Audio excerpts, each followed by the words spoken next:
और देखिए, आज से इंडिया एनर्जी वीक की शुरुआत हो रही है। इस कार्यक्रम को प्रधानमंत्री नरेंद्र मोदी वर्चुअली संबोधित कर रहे हैं। आपको सीधे लेकर चलते हैं। दुनिया की ग्रोथ को भी ड्राइव कर रहा है और इसमें हमारे एनर्जी सेक्टर की बहुत बड़ी भूमिका है। भारत की एनर्जी एम्बिशंस 5 पिलर्स पर खड़ी है। हमारे पास रिसोर्सेज हैं जिनको हम हार्नेस कर रहे हैं। दूसरा, हम अपने ब्रिलियंट माइंड्स को इनोवेट करने के लिए प्रोत्साहित कर रहे हैं। तीसरा, हमारे पास इकोनॉमिक स्ट्रेंथ है, पॉलिटिकल स्टेबिलिटी है। चौथा, भारत के पास स्ट्रेटेजिक ज्योग्राफी है जो एनर्जी ट्रेड को ज्यादा आकर्षक और आसान बनाती है। और पांचवा, भारत ग्लोबल सस्टेनेबिलिटी के लिए कमिटेड है। इससे भारत के एनर्जी सेक्टर में नई संभावनाएं तैयार हो रही हैं।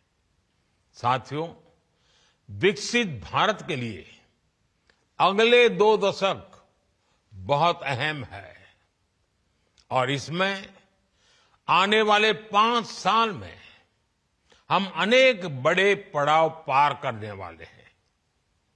हमारे बहुत सारे एनर्जी गोल्स 2030 की डेडलाइन के हिसाब से अलाइन किए गए हैं।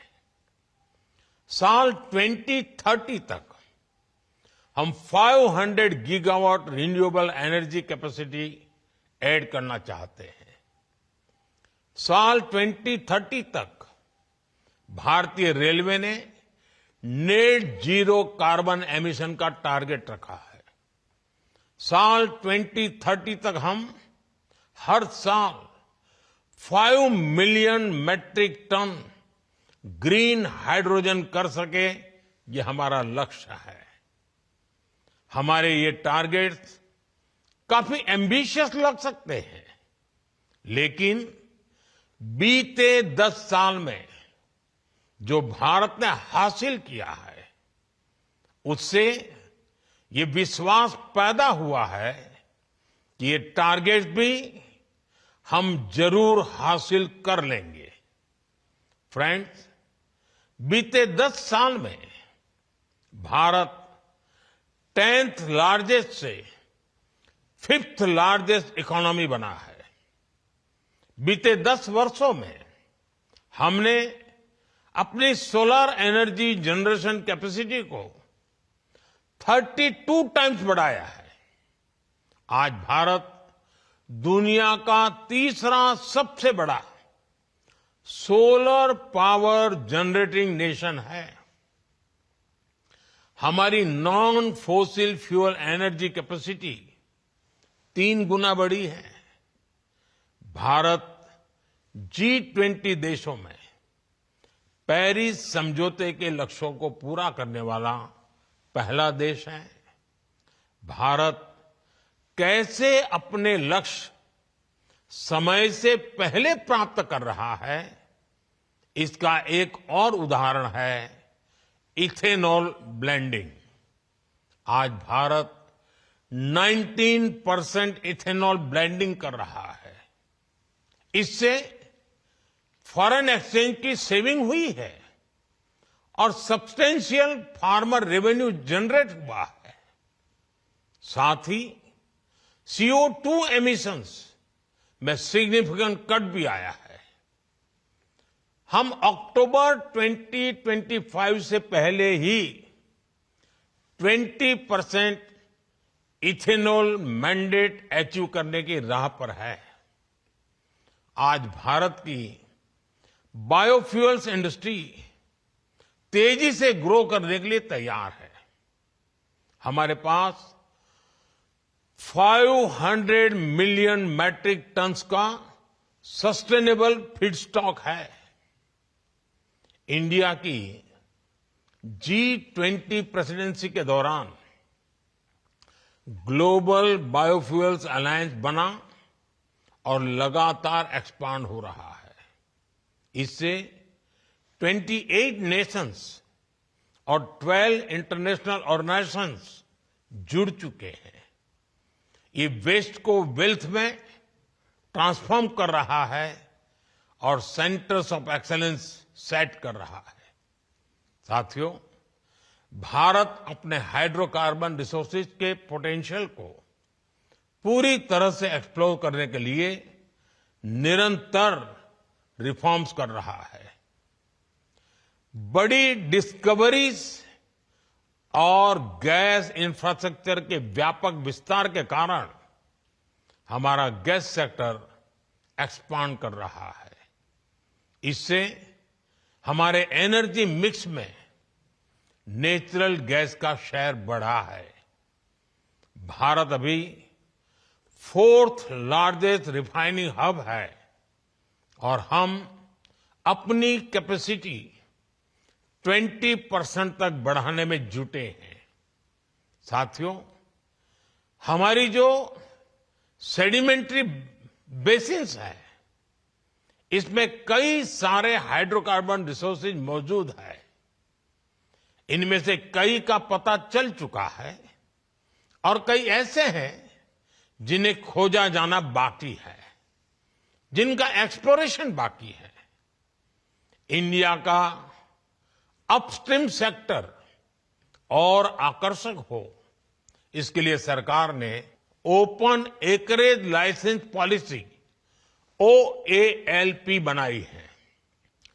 एक्सक्लूसिव इकोनॉमिक जोन को खोलना हो या सिंगल विंडो क्लियरेंस सिस्टम बनाना हो, सरकार ने इस सेक्टर को हर तरह से मदद दी है। Oil fields regulation and development act में हुए बदलाव के बाद अब स्टेक होल्डर्स को पॉलिसी स्टेबिलिटी, एक्सटेंडेड लीजेस और इंप्रूव्ड फाइनेंशियल टर्म्स की सुविधा भी मिलेगी। सरकार के इन रिफॉर्म्स के कारण समुद्री क्षेत्र में ऑयल और गैस रिसोर्सेज की खोज करने, इनका प्रोडक्शन बढ़ाने और स्ट्रेटेजिक पेट्रोलियम रिजर्व्स को मेंटेन करने का काम आसान होगा। साथियों, भारत में कई डिस्कवरीज और बढ़ते पाइपलाइन इंफ्रास्ट्रक्चर के कारण नेचुरल गैस की सप्लाई बढ़ रही है और इसी कारण आने वाले समय में नेचुरल गैस का उपयोग भी बढ़ने वाला है। इन सारे क्षेत्रों में आपके लिए निवेश की बहुत सारी संभावनाएं बन रही हैं। साथियों, आज भारत का बहुत बड़ा फोकस मेक इन इंडिया पर है, लोकल सप्लाई चेन पर है।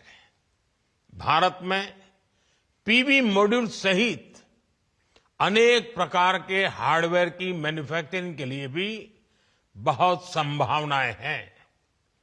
हम लोकल मैन्युफैक्चरिंग को सपोर्ट कर रहे हैं।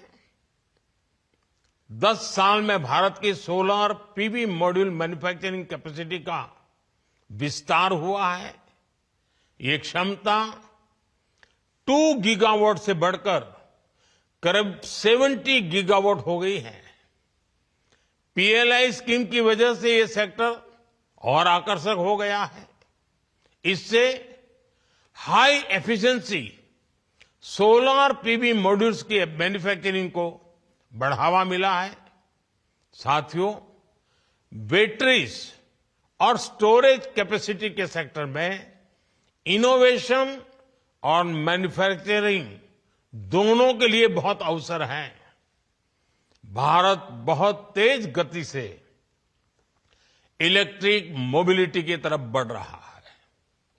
इतने बड़े देश की डिमांड पूरा करने के लिए बैटरीज और स्टोरेज कैपेसिटी के क्षेत्र में हमें बहुत तेजी से काम करना है। इसलिए इस वर्ष के बजट में भी हमने ग्रीन एनर्जी को सपोर्ट करने की संबंधित अनेक घोषणाएं की है। सरकार ने ईवी और मोबाइल फोन बैटरी की मैन्युफैक्चरिंग से जुड़ी कई चीजों को बेसिक कस्टम ड्यूटी से बाहर किया है। Cobalt powder, lithium ion battery waste, lead, zinc ऐसे अनेक क्रिटिकल मिनरल्स से ड्यूटी हटा दी गई है।